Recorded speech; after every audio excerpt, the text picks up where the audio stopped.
Miss Emma Hardinge Britten. What are the conditions necessary for spirit to pass through material objects? What is spirit? Time is the boundary of material movements only.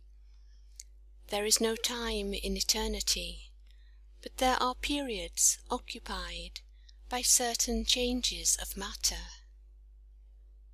The changes, for instance, between the sun and this earth are effected in a certain period of eternity, which we call time, and marked by night and day, seasons and years.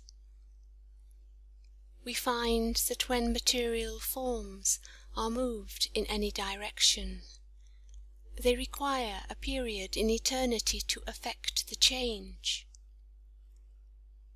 One of the attributes of matter is called impenetrability, but in reality this attribute does not exist, for though you may pierce the very hardest crystal, you still find spaces within it, and still no one atom of matter can occupy the space that is occupied by another atom. The boundary of material forms, then, is that which constitutes space. But these are laws of matter, not of spirit.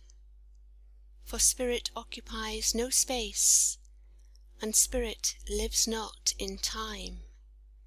And this I must illustrate by calling to your remembrance the late address on Hades. Therein it was declared that the spirit outworks from itself its own light or darkness, and therefore makes its own night or day.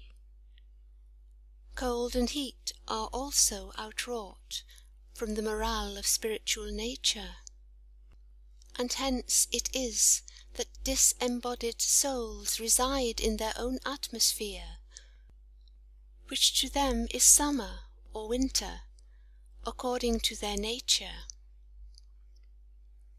Hence all darkness, light, season and time is of the spirit's creation. Periods in eternity are needed for spirit's progress, but the extent or limit of that period is dependent on the spirit's energy in working out its progress.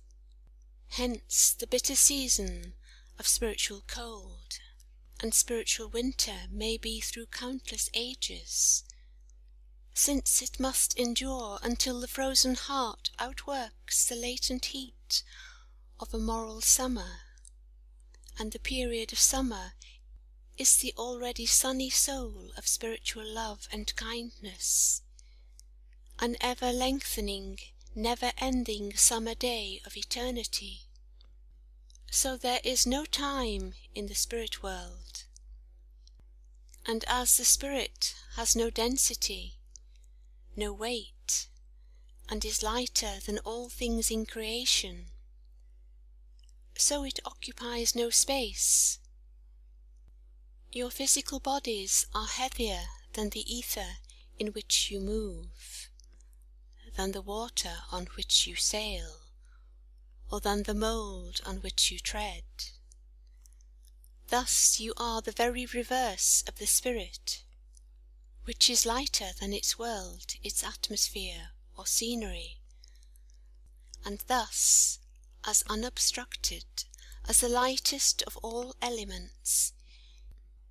It passes through all obstacles of matter, as the finer permeates the grosser, so does spirit permeate all things.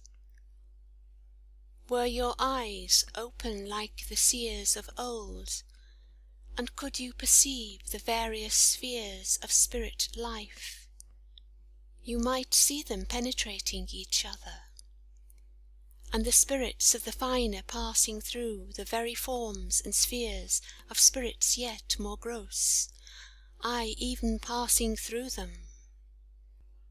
For pure spirit has no analogy whatsoever with matter, and therefore matter is no obstacle to it. You may say indeed that spirit is not ubiquitous, and that in passing from point to point it must occupy time and move through space. I reply no. All movement in spirit land is affected by will. According to the energy of that will does the spirit pass from point to point. True, there are points in infinity, as there are periods in eternity, but the spirit's will overcomes all these. So if the will is energetic, the space exists not. The spirit is where it would by will be. If the will is languid, or if there be counter-attractions to its exercise, the spirit pauses.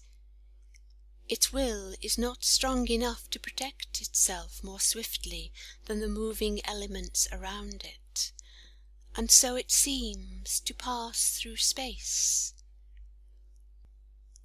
The spirit world is here, nor needs your open door, nor unroofed ceiling, nor aught of material form removed, to permit the entrance of the unfettered spirit.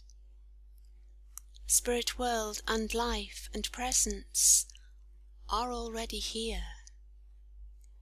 Spirit is fine and subtle, boundless and transcendent even as thought. You realize no obstacles to thought. And thought is the attribute, and the only attribute that can be comprehended in this world of matter of true spiritual beings. The material forms and substances that spirit takes on themselves when clothed with magnetic matter, they strive to telegraph to man through the phenomena of the spirit circle, are the clothings of atmosphere and mediumistic emanations, and these, though infinitely sublimated, being compared to spirit still as substance, occupy space and are definite in form. Nevertheless, no obstacle that you can present, not the sword that superstition wields against the apparition, not the bullet that may be fired, the stick with which one strikes, or the hand which passes through the substance of the spirit, can in truth affect it. It is the pure essence of things, while matter is their gross external covering. The laws of these opposing elements do not cohere.